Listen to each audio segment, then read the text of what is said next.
Hello, I am the Shadowy Blaze, and we're here for part 2 of this tutorial on how to do a picture in Fire Alpaca, or how I like to do it anyways. So I discussed a little bit on line art, and how I said that yeah, this time we're going to be doing base colors, and something I would like to note is that, I have a palette document, and I just forgot to show you how to do that. So say you like this shade of purple blue, and you want to document it, just press this button, and then press OK. And if you ever want to delete a palette, just press the garbage can and delete the color. But yeah, that's how it works, essentially. So with that out of the way, let's get on to the base colors. Something else I'd like to note is that most of the time, skin, in terms of hue, is either yellowish, and can range from yellowish to pinkish. I like to go with a yellowish tone for this picture, and I will be doing a separate tutorial on how to do red flesh skins and dark skin in the near future, because not a lot of people do that. There's actually a surprising lack of it. So anyways, soapbox aside, we make a new layer, and then we name it skin, and then we go, and then this is really important, put your coloring layers on top of your line art layer, and then this is just personal preference, but I like to make another layer and name it something like BG, Birds and the Bee Gees. Don't remind me of that episode. Anyways, of the Fairly Odd Parents, you know, the one with Cosmo just keeps going on and on about the Bee Gees. I just want it. Anyways, yeah, just pick a color, and then like something in sharp contrast to it, like a dull gray blue, and then turn on the line art and turn up the skin, and that's how it works.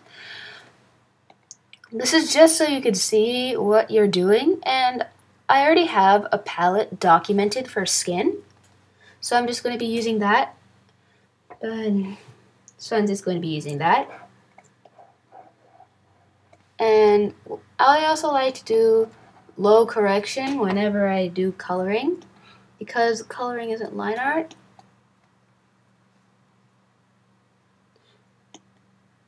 And then, yeah, that's how that works.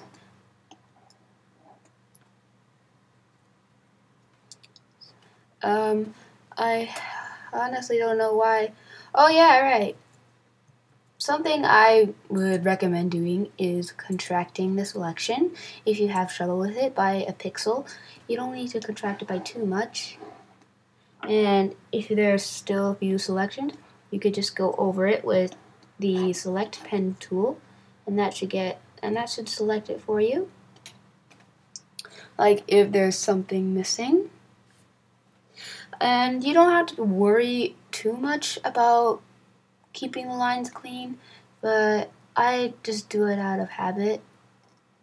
So yeah, once you do the select pen, press W again, and then just go over it, and yeah. So, like I said, this is for skin, and I just like to color over it. So, and then just go for 1 again, 2 for 2. And it's a pretty simple tutorial this time around.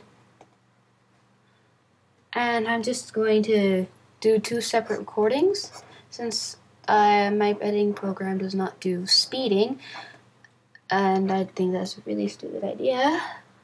But I'm not Apple, I'm not some soulless corporation that only does it for money.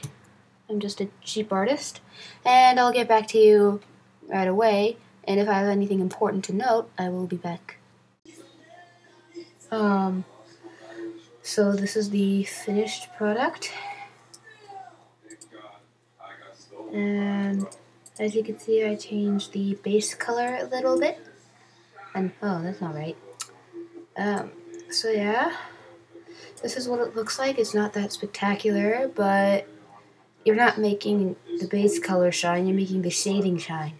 We're going to be doing a soft shading tutorial in cell/soft shaded tutorial for this style of chibi, and I'll see you next time.